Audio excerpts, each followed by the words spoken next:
ভারতীয় ক্রিকেট দলের অবস্থা এখন সেই অভাগা যেদিকে চায় সাগর শুকিয়ে যায় টাইপ। ব্যাটিং ঠিক হলো তো বোলিং লাটে উঠল, আবার বোলিং যদি একটু ধারালো দেখায় তখন দেখা যায় ওপেনাররা ড্রেসিং রুমে ফেরার প্রতিযোগিতায় নেমেছেন। টি-20 বিশ্বকাপের শুরুতে অভিষেক শর্মার অবস্থা দেখে মনে হচ্ছিল তিনি বুঝি রানের চেয়ে ডাব্বা বেশি ভালোবাসেন। রীতিমতো শূন্যের হ্যাট্রিক করে গিনেস বুকে নাম তোলার চেষ্টায় ছিলেন। ঈশান কিষানও হঠাৎ ছন্দ হারিয়ে এমনভাবে গুম হয়ে গেলেন যেন কোনো ডিটেকটিভ লাগিয়ে তাকে খুঁজতে হবে। হার্দিক আর তিলককে নিয়ে ভক্তদের বিপি বা ব্লাড প্রেশার যখন আকাশ ছোঁয়া, ঠিক তখনই জিম্বাবুয়ের বিরুদ্ধে 256 রানের এক পাহাড় বানিয়ে ভারত বুঝিয়ে দিল, দাদা আমরাও পারি। অভিষেক হাফ সেঞ্চুরি করলেন, হার্দিক ব্যাট হাতে ঝড় তুললেন, আর তিলক ভার্মার ব্যাটিং দেখে মনে হলো যাক অন্তত চালের ড্রামে চাল ফিরেছে। কিন্তু সুখের দিনেও যে দুঃখের মেঘ কাটছে না। ভারতের ব্যাটিং দানবদের দাপটে জিম্বাবুয়ে যখন দিশেহারা, তখন আমাদের বোলাররা যেন ঠিক করলেন, ভাইরা তোমরা তো অনেক মারলে, এবার আমাদের খাওয়ার পালা। ব্রায়ান বেনেট নামের এক জিম্বাবুয়ান ওপেনার শিবম দুবে আর বরুণ চক্রবর্তীকে এমন পেটালেন যে মনে হচ্ছিল ইডেন গার্ডেন্সে নয়, পাড়ার গলি ক্রিকেটে ব্যাটিং প্র্যাকটিস চলছে।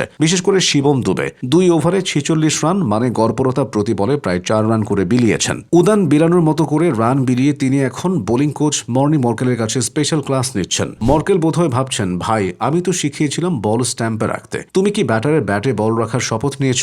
এখন পরিস্থিতিটা হলো সামনে West Indies, venue Eden Gardens, আর ম্যাচটা অলিখিত কোয়ার্টার ফাইনাল। হারলেই সোজা এয়ারপোর্টের টিকিট। আর কাদের বিরুদ্ধে খেলা? ওয়েস্ট ইন্ডিজের সেই দানবগুলো, Brandon King, Shimron Hetmyer, Shai Hope, Rovman Powell. এদের এক একজনের ব্যাটের আকার দেখলে মনে হয় গাছ থেকে আস্ত একটা গুড়ি কেটে নিয়ে এসেছেন। তার উপর আছে হোল্ডার আর শেফার্ডের মতো মাসলম্যানরা। ইডেন আবার এই ক্যারিবিয়ানদের কাছে নিজের বাড়ির আঙ্গিনার মতো। ড্যারেন স্যামির ছেলেরা জানে কোন কোনা দিয়ে বল মারলে গঙ্গার ওপারে গিয়ে পড়বে। ভারতের বড় ভরসা এখন সেই বুমরা আর বাহাতি অর্শদীপ, যিনি উইকেট নিচ্ছেন নিয়মিত। তবে চিন্তা হলো স্পিন নিয়ে। বরুণ চক্রবর্তীর মিস্ট্রি স্পিন ইদানিং এতটাই মিস্ট্রি হয়ে গেছে যে খোদ বরুণ নিজেও বোধহয় বুঝতে পারছে না বলটা কোথায় পড়বে। কেকেআরের হয়ে খেলার সুবাদে ইডেন তার হাতের তালুর মতো চেনা, কিন্তু সেই চেনা মাঠে যদি ব্যাটাররা তাকে চেনা বামুনের পৈতা লাগানা স্টাইলে পিটিয়ে দেয়, তবে ভারতের কপালে দুঃখ আছে। এর মধ্যেই অর্শদীপ সিং এর এক মজার কাণ্ড শোনা গেল। চিপকের মিক্স জোনে দাঁড়িয়ে তিনি যা শোনালেন তাতে বোঝা গেল বোলারদের কনফিডেন্স এখনও টাইটানিকের মতো ডোবেনি। অর্শদীপ জানালেন, ওয়েস্ট ইন্ডিজ আর দক্ষিণ আফ্রিকা ম্যাচ চলার সময় তার বাবা হোটেলে বসে খেলা দেখছিলেন। ওয়েস্ট ইন্ডিজের ব্যাটাররা ছক্কা মারলেই বাবা নাকি আতঙ্কে চিৎকার করে উঠছিলেন, কি করছে ওরা,